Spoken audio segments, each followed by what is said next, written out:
అక్టోబర్లో సరే ఇంకా ఎట్టాగ మీరు అంతా చూశారు, నా కుటుంబాన్ని తీసుకొచ్చినాడు. నవంబర్కి వచ్చేసరికి బడ్జెట్పై దృష్టి మళ్లించడానికి 14 లక్షల కోట్ల అప్పులు అని చెప్పి,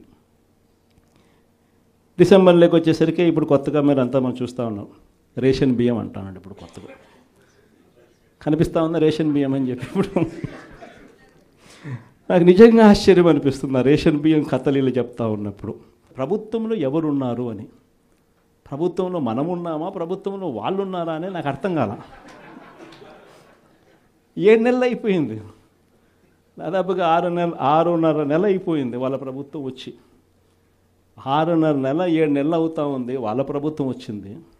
ఎమ్మెల్యేలు వాళ్ళు, మంత్రులు వాళ్ళు, కలెక్టర్లు వాళ్ళు, జాయింట్ కలెక్టర్లు వాళ్ళు, పోలీసులు వాళ్ళు, ఎంఆర్ఓలు వాళ్ళ అధికారులే, చెక్ పోస్టులు వాళ్ళవి, అన్నీ వాళ్ళవే. ఇవన్నీ దాటుకొని మళ్ళీ పోర్టుకు వచ్చింతే పోర్టులో కస్టమ్స్ అధికారులు,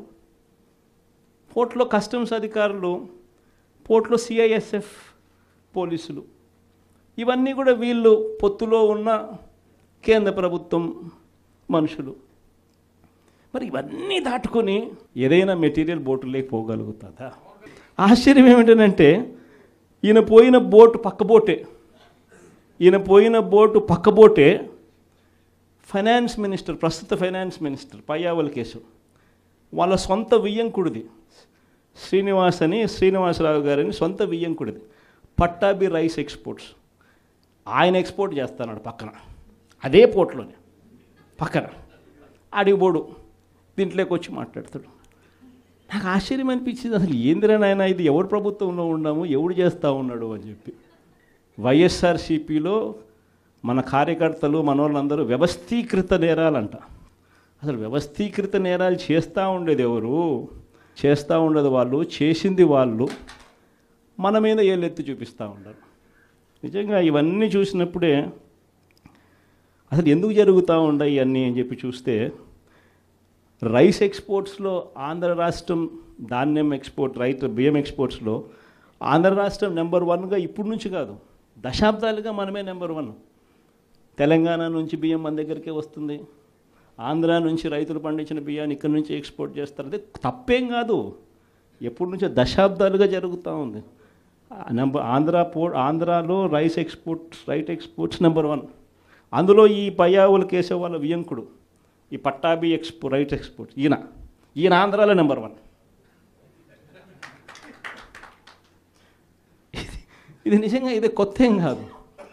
ఎందుకనంటే ఇది ఎప్పటి నుంచో జరుగుతూ ఉండేది. బియ్యం అనే రైతులు పండిస్తూ ఉన్నారు, రైతులకు గిట్టుబాటు ధర రావాలి, రైతులకు మంచి రేటు రావాలి అని అంటే ఎక్స్ట్రా పండించిందంతా రైతులు ఎక్స్పోర్ట్ చేసుకుంటూ ఉండే సాంప్రదాయం ఎప్పటి నుంచో జరుగుతూ ఉంది.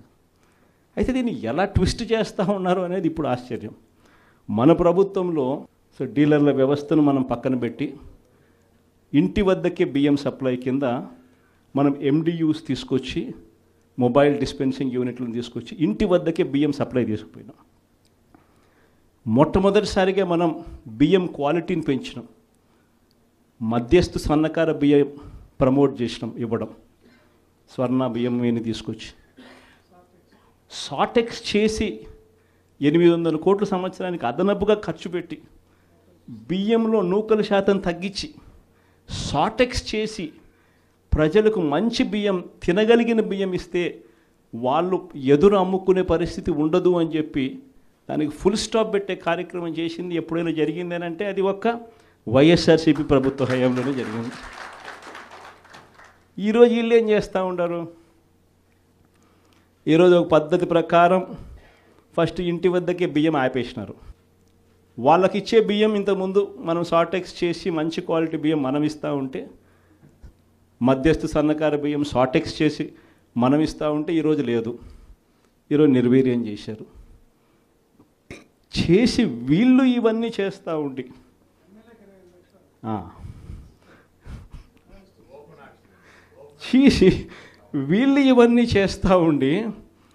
వీళ్ళ తప్పిదాల వల్ల ప్రజలకు నాసిరకం బియ్యం సప్లై కావడం వల్ల ప్రజలకు సరిగ్గా బియ్యం సప్లై చేయకపోవడం వల్ల ఇది రివర్స్. ప్రజల దగ్గర నుంచి ఈ డీలర్లు కొనుక్కోవడం, ఈ డీలర్ల దగ్గర నుంచి ఎమ్మెల్యేలు తీసుకోవడం, ఎమ్మెల్యేల దగ్గర నుంచి ఎక్స్పోర్ట్స్. ఇది జరుగుతూ ఉండదు. ఇప్పుడు తప్పు వీళ్ళు చేస్తూ ఉండి ఇంకొకరి మీద ఏళ్ళెత్తి చూపిస్తారు.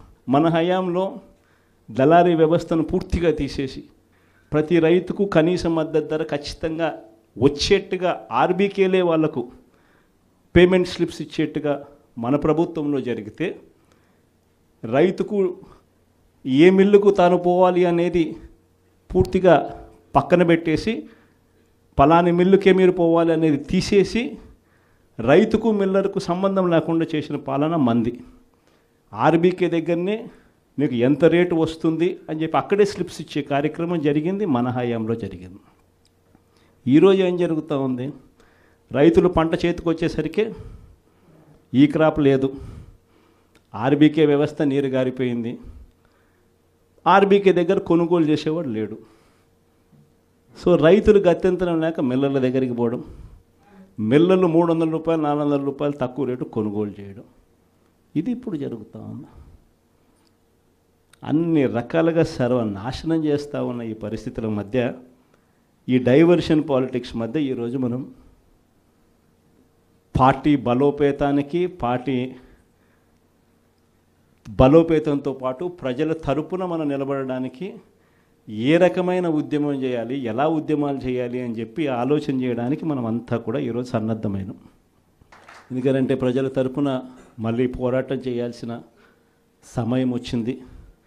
ప్రజల తరపున ప్రజలకు దగ్గర కావాల్సిన సమయం వచ్చింది.